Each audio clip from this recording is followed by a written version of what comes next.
I've been able to travel the world because of soccer. Travel, see the world, expand my viewpoints, and then I can take it back to my community. I can take it back to my family, take it back to those people around me and say, no, this is available to you too. And I think that's a huge aspect of what we can do just from a 4 to 5 year old being exposed to soccer. You change your whole environment, you change people around you, and then you have that whole butterfly effect. This is where it all begins, so say goodbye to all your fears, all your doubts. This is where they die. This is where we come to win, we come to fly. This is where we make our dreams come to life. Welcome to Innovation City. Welcome to Innovation City, a podcast featuring the innovators, creators, and disruptors who are breaking through the status quo of business as usual and making things happen in cities like Miami, Florida. And I'm joined by my co-host, Leigh-Ann Buchanan. Hey. Nice to see you. Good to see you too. And today, I'm really excited because with us, we have a superstar, and his name is Enoch Showunmi. Hey, how you doing, guys? So, Enoch. Yes. I'm super excited to have you here. And this is going to be a fun conversation, as we probably already know from the pre-recording banter. But before we get into what you do, I'd like to introduce the guests to a little bit of who you are. So for those that don't know Enoch, and you're welcome to meet him now, he is a former professional soccer player, and you went pro at age 21 with a different route. And so now you are the founder of Global Soccer Pathways.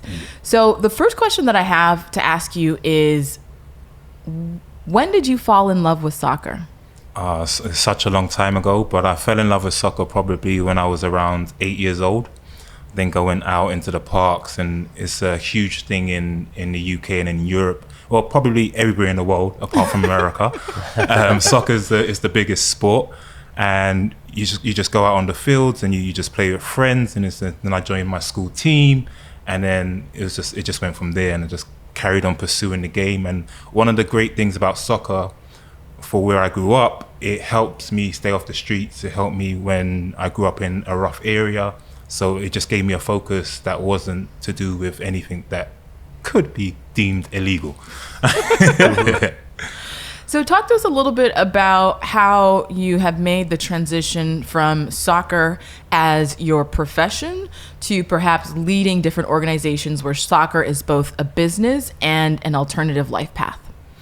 I think it's like because of my own experiences, I had an unusual route into the game.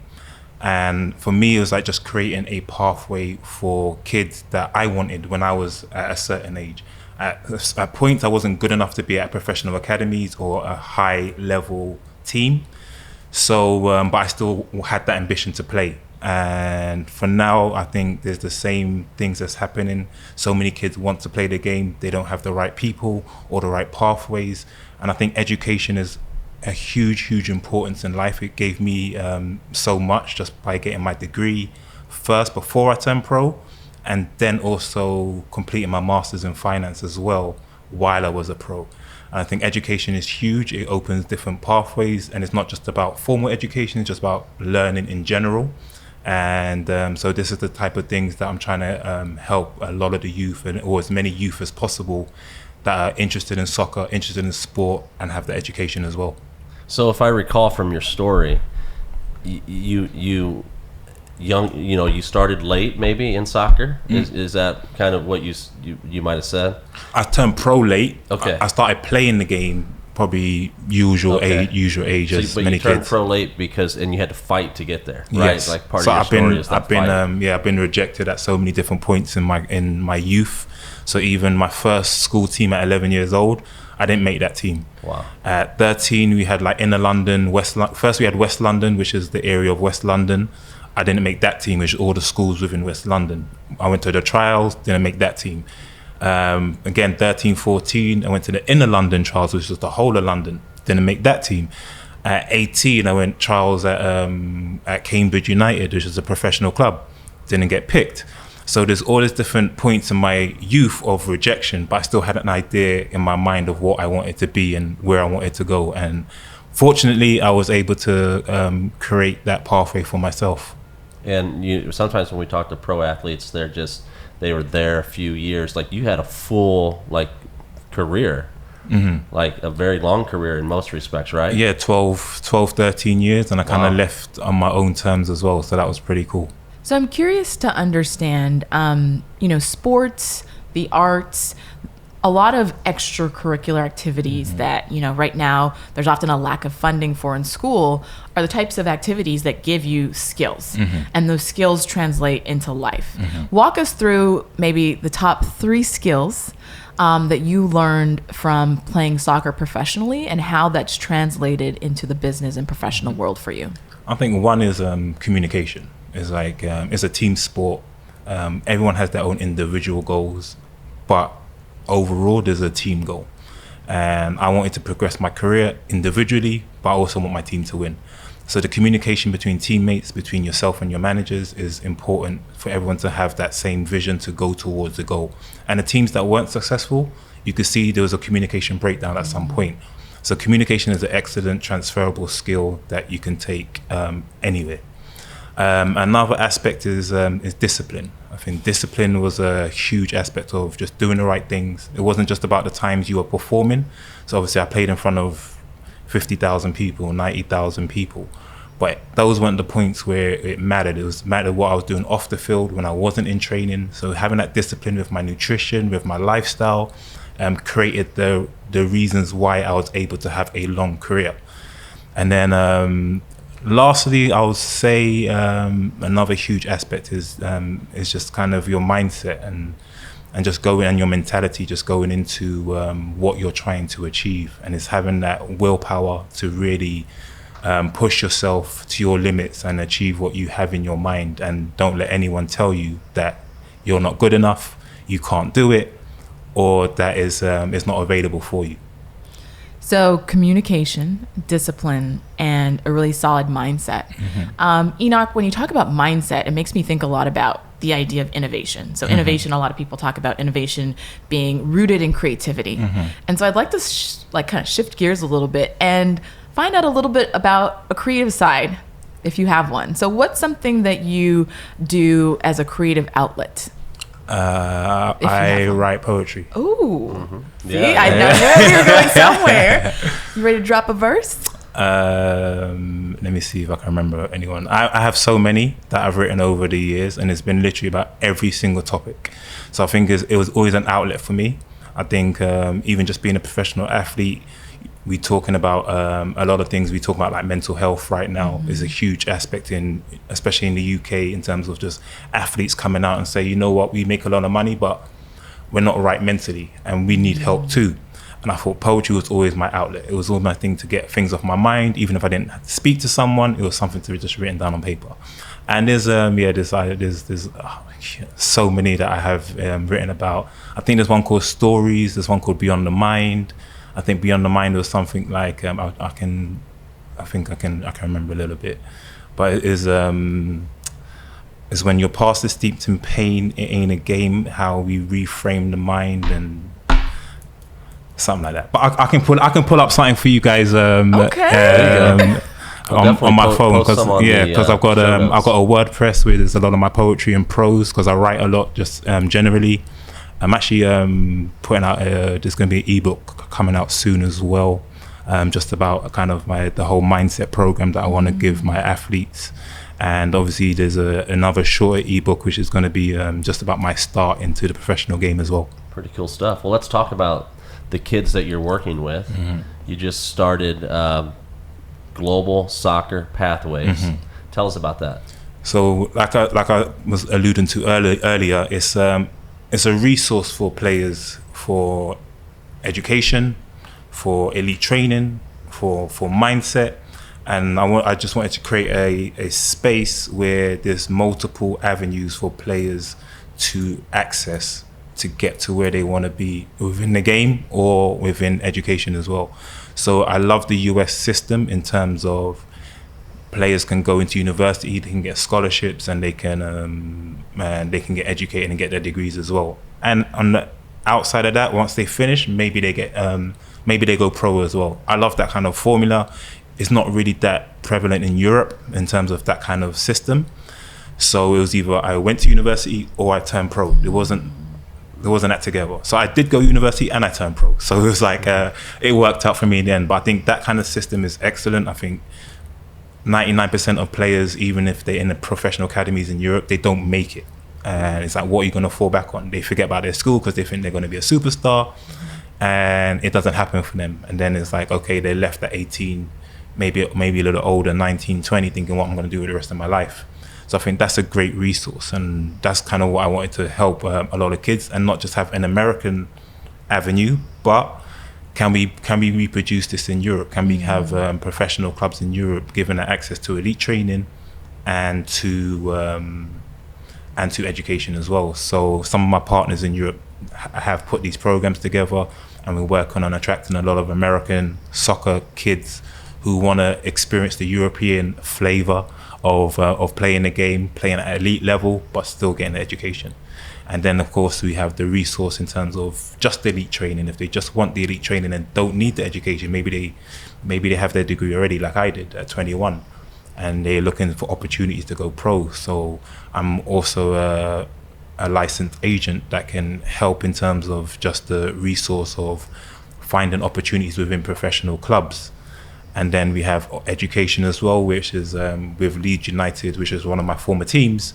We have like a lot of online degrees and master programs which are specific to soccer.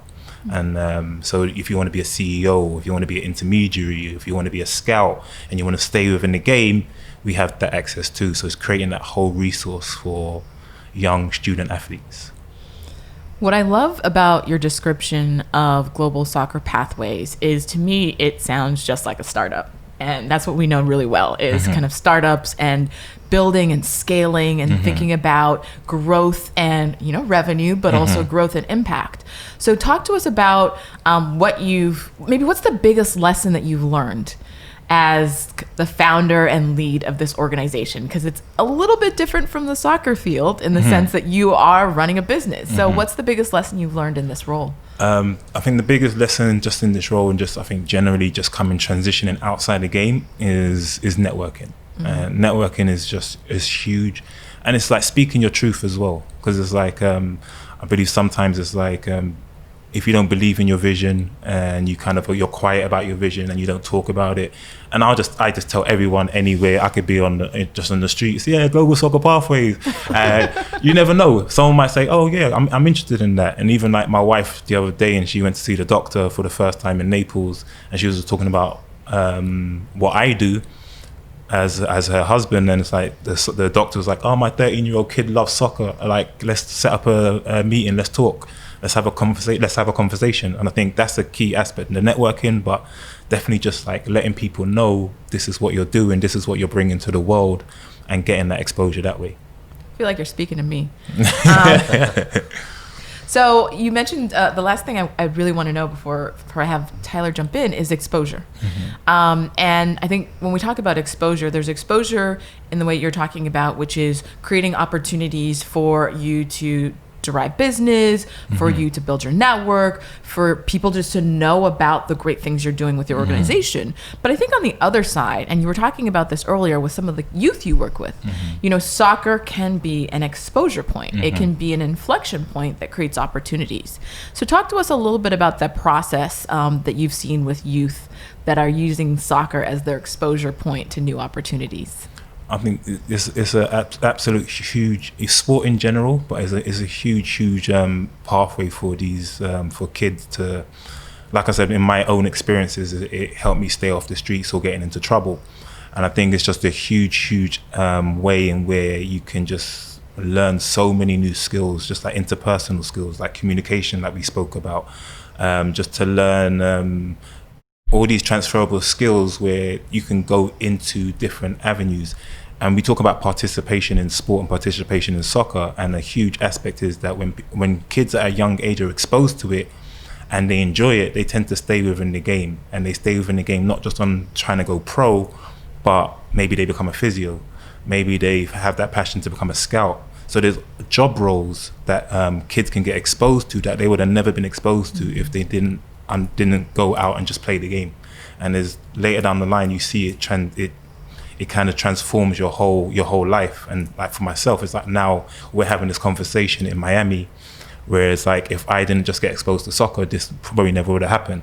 And it's those kind of things where it's like I've been able to travel the world because of soccer, not just playing games, but obviously I earn money that I may not have been able to earn, that allowed me to travel, see the world, expand my viewpoints, and then I can take it back to my community. I can take it back to my family, take it back to those people around me and say, no, this is available to you too. And I think that's a huge aspect of what we can do just from a 4 to 5 year old being exposed to soccer. You change your whole environment, you change people around you, and then you have that whole butterfly effect. I love it. That's a great place to talk about the lightning round. Is it that time already? I think that, yeah, amazing. So I'll cut this deck in half. Let's see. So we like to have fun, as you know. Let's do this. And the lightning round is all about first answer that comes to mind. And we'll try to see how far we can go. So are you ready, Enoch? Let's do this. All right. How are you making a difference in this world? I'm just trying to create pathways for as many soccer kids globally to be exposed to something different than their own environment. What do you want to let go of? Let go of all limiting beliefs. Ooh. What is something new you recently tried and loved?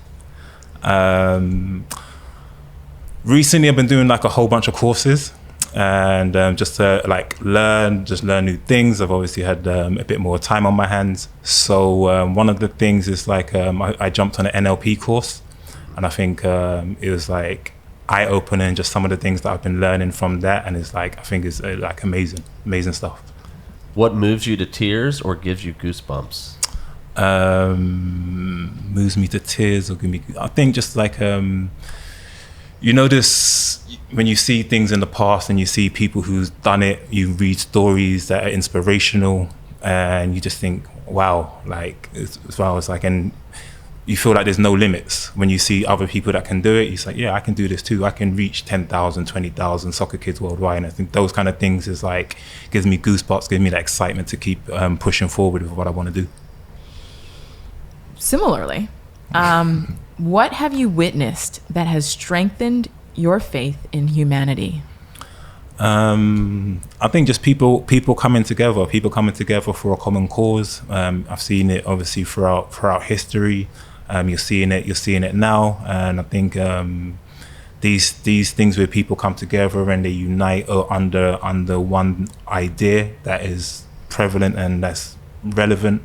I think that is that gives me faith that we can move forward and unite as people. And on that note, Enoch, how can people get in touch with you? All the the websites, social medias, Global Soccer Pathways. So there's the website www.global. Did I say the right amount of W's? www.globalsoccerpathways.com. The website, I have some blogs up there, like if you're into soccer, it's like why you may need a performance coach, unseen hours that makes a professional athlete, why you struggle to stay motivated. This whole information up there. I got a WordPress with my poetry and some of my prose, which is enochshowunmi.wordpress.com.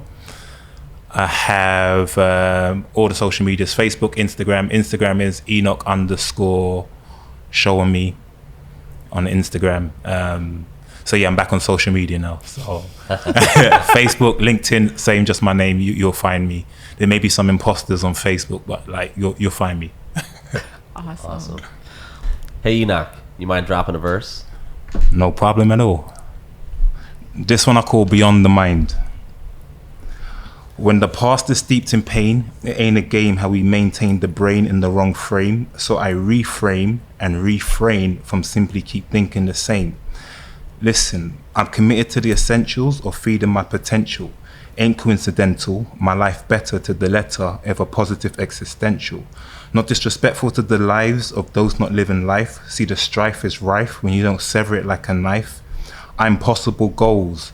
By 35, I make my first 3 milli, having a whale of a time in the process, so call me Free Willy. Free is the key as this universe is unlimited. See, thoughts has come a long way since my time as a timid kid. Think about the difference in the mind of the poor to the privileged, and tell me it's not in the energy of where they believe their limit is. And some are born into it, from evening to morn. Thinking is limited to the point is your norm. Winning is far-fetched, mind stretched to think you're better than the place you grew, your environment, or even the next best you can. Imagine for yourself the power in visualization. Most of what we imagine is as a residual patient. A considerable station we held at with free will, we ain't moving. Jump on a train away from illnesses and losing. Transport yourself into a dream state, make it vivid and candid. This is your life. Don't matter what the next man did or your fam did, you're not limited by that either. Knowledge beyond the mind, this is that ether. I love it. I think we got to have you back. Yeah. Well, thank you so much for joining us. I enjoyed this conversation immensely. It's been fun. Thank you. It's been fun. Thank you for listening to Innovation City. If you like this episode, you can find more episodes at innovationcity.co or anywhere where you watch or listen to podcasts. Please subscribe, rate, and review, and we'll see you next week. This is where it all begins, so say goodbye to all your fears, all your doubts. This is where they